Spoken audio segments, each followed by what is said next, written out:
Happy holidays from all of us here at Wealthion to all of you. I'm one of your hosts here at Wealthion, Andrew Brill. We took a look back at this year and hope you enjoy these favorite guest moments from one of our best interviews of 2024.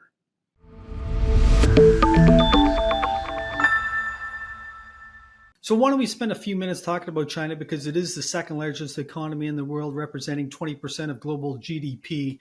And as you mentioned, there is a massive slowdown there. We really never know what's really going on in China, but maybe you can give us some sense of how bad things are in China and how it's impacting the rest of the world.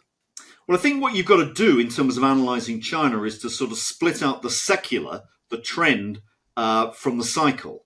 And as I said, if you look at the cycle has really been affected adversely by a tight monetary policy. And that tight monetary policy has really rested on the fact that China has had a goal, which is maintaining a firm or at least stable yuan against the US dollar. And that really goes back to their maybe longer term ambitions of trying to create a rival for the US currency, certainly within the Asian region, maybe even ultimately globally. And what they perceive is that they can actually extract a lot of soft power, if you like, by having a robust currency. So that's been one of their geopolitical goals, if you like. And therefore, as the US dollar has strengthened over the course of the last 2 to 3 years, what you've seen is the Chinese really struggle to maintain the value of the yuan, and therefore they've had to tighten monetary policy. Now, the reason that's significant is that all economies were hit, as we know, 2 to 3 years ago by the COVID emergency. And the West came out of that accomplished by a very easy fiscal and monetary policy. And in fact, so much so that we know we've got this short-term legacy of inflation that policymakers are currently fighting. But China didn't really have that luxury. And what China faced as it was trying to come out of COVID was this tight monetary policy that was put in place by the People's Bank to try and maintain this firm yuan against the US dollar. So they've never really had the opportunity of really a recovery from COVID. The economy has been in the doldrums for some time. That's the cycle. Now, that cycle can be reversed as soon as they start to throw monetary policy or ease monetary policy back in, onto the economy. The secular is a very different question. And I think what China is really seeing now is something that is called by economists the middle income trap. And that really means that you get up to a certain level of income per head and you just find it very, very difficult to actually grow anymore. The easy growth is there. And the more difficult growth, where you've got to actually incentivize the consumer, you've got to get deeper productivity gains, you've got to invest in new technologies, etc., is actually very hard to come by. Now, the problem that China has had, or still has in fact, is that the consumer is not really enfranchised in China. So if you look at Western economies, clearly they're driven to a very, very large extent by consumer spending. That is not the case in China. Consumer spending is important, but it's not the same share of GDP that you see in Europe or the States. And that's something that the Chinese ultimately will have to remedy. That means that their economic growth really depends on two features. One is more and more capital spending, or particularly infrastructure spending. And the problem here is that you can't just keep building bridges or roads to nowhere. They're very unproductive. They create a lot of debt. They saddle the economy with interest expense, and ultimately it's a drag on economic growth.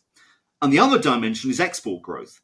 Now, if you've got tariffs and trade protectionism emerging, it's very difficult for China to actually maintain market share and actually grow its exports. So you can see the problems that China is facing both cyclically and secularly. And those two problems are significant, and they're basically causing China a lot of grief right now. They have to be addressed. China is a big economy. This matters not just for China, it matters for the world, but we're really searching for some sort of solution. And I think my ultimate answer is that the current model of red capitalism, if you like, just doesn't work. So the consumer in the U.S. economy represents approximately 70% of GDP. What would it be in China? No, nearer 50%. Right.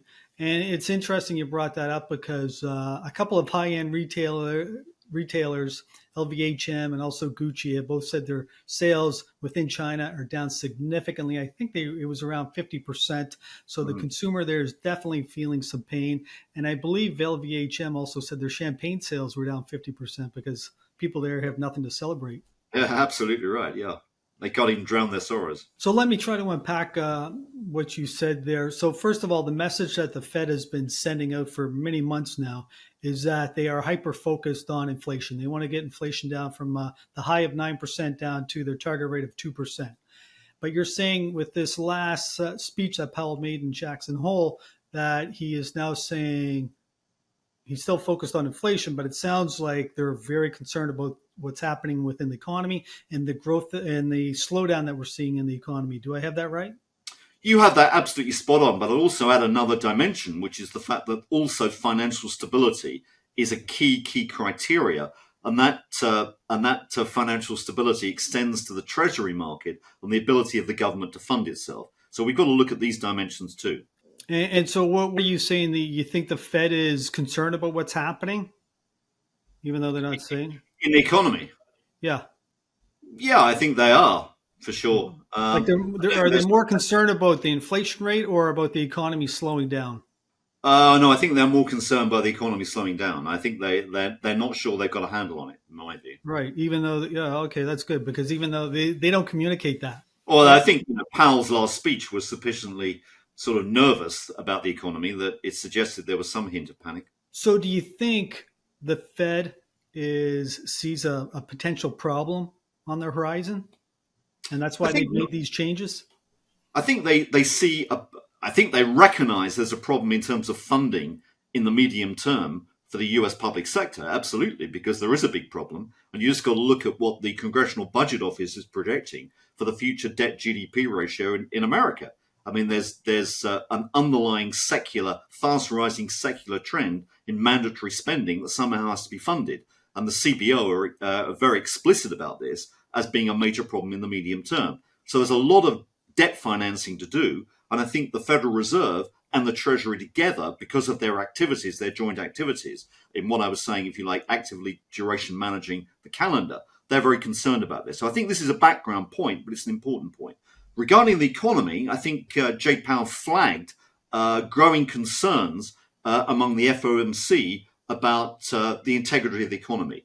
I don't think the economy is in recession. I don't think it's near recession, but I think the Federal Reserve maybe is hinting here that it's uncertain about the medium term whether it has control over the economy. And what they clearly want is to put some support in my view. So this is perhaps a cushion or a safety net underneath the economy. And therefore, cutting interest rates now and read that as adding more liquidity, which is the key factor, is really what they're up to. I mean, at the end of the day, the Federal Reserve, despite the market's focus on monthly CPI numbers, Federal Reserve is really looking at what the fixed income markets are saying in terms of longer term break-even inflation.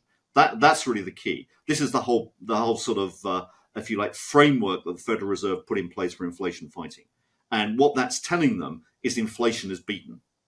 So you touched on debt, and the federal debt now stands at $35 trillion. Mind-blowing number, and it's growing by $1 trillion every 100 days. Interest expense on that is $1 trillion annually. So are you saying that the Fed is very concerned about potential interest rates when they go to refinance this debt? It's going to be costing a whole lot more? Correct. I mean, that's got to be a worry because, you can now see, I mean, just by the math of this, is that if interest rates go up, debt service costs go up, which means more debt. And what you're doing is you're piling debt on top of debt. And this is not a great situation to be in. So if you look at the debt GDP ratio of the US as projected by the Congressional Budget Office, it looks like an exponential curve upwards. I mean, these are not healthy situations. We've got too much debt. This is the problem. But the reality is that one of the things that people have got to recognize is that debt goes hand in hand with liquidity.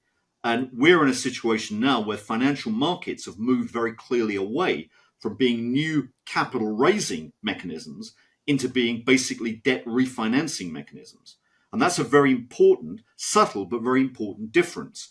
Now, what that basically means is that liquidity is needed to roll over debt. And, the reality which people forget is that, if I issue a 5-year bond today, that may be great for 5 years, but in 5 years' time, I've got to refinance that bond. And to refinance, you need balance sheet capacity, which is really liquidity in the markets. So you definitely have to have, with rising debt levels, rising liquidity levels. Now, the reality is that liquidity spills out. For the last decade or 2 decades, most of that overspill of liquidity has gone into other financial assets. In the last 2 years, it was so significant that it spilled over into the high street, and so you got consumer price inflation as well. But what we're looking at is debt, which is growing at something like 2 to 3 percentage points faster than US GDP, which basically means that you're looking at something like, 8% per annum growth in debt, which means you're getting 8% growth in liquidity. And that is the sort of benchmark or hurdle you've got to think about in terms of your asset market returns, because liquidity drives those asset market returns. And so you need assets that will keep pace with monetary inflation. Gold has shown us for centuries that's what it does. It may lead and lag a bit, but generally the trend is there. High quality equities seem to do that. That's what experience shows. Fixed income markets do not do that. Prime residential real estate does that. And for the last 5 years, Bitcoin has done that.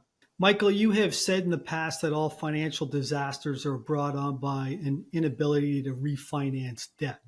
Do you see that happening in the coming months? And I guess also what I'm asking here, do you see a potential black swan on the horizon, and that is an inability to refinance debt?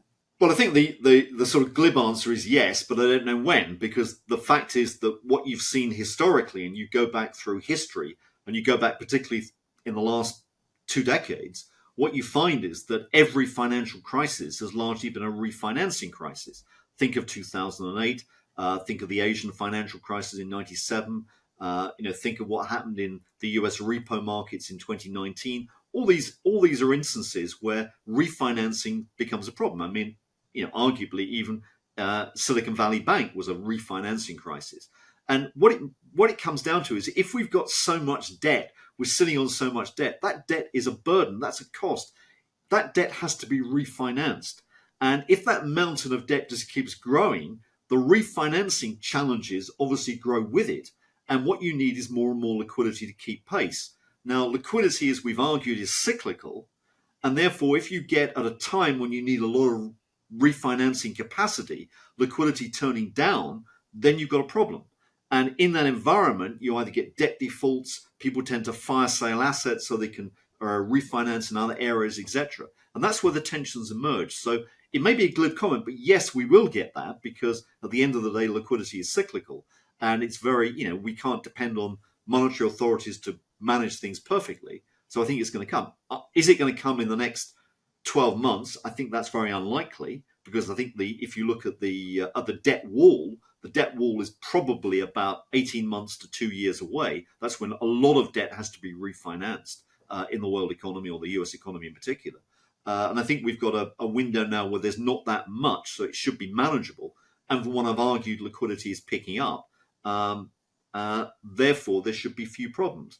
I think the question really comes is when you get an inflection in that global liquidity cycle, which if you go back to the first chart I showed, our reckoning is that comes sometime towards the end of 2025. And that might be because inflation begins to pick up again. It may be because the world real economy starts to get more traction and financial markets suffer. Could even be because the Federal Reserve thinks it's made a mistake and wants to push rates up again. Thanks again for watching these favorite moments of 2024, and we hope we can continue to provide you with information that'll help you invest wisely and be financially resilient.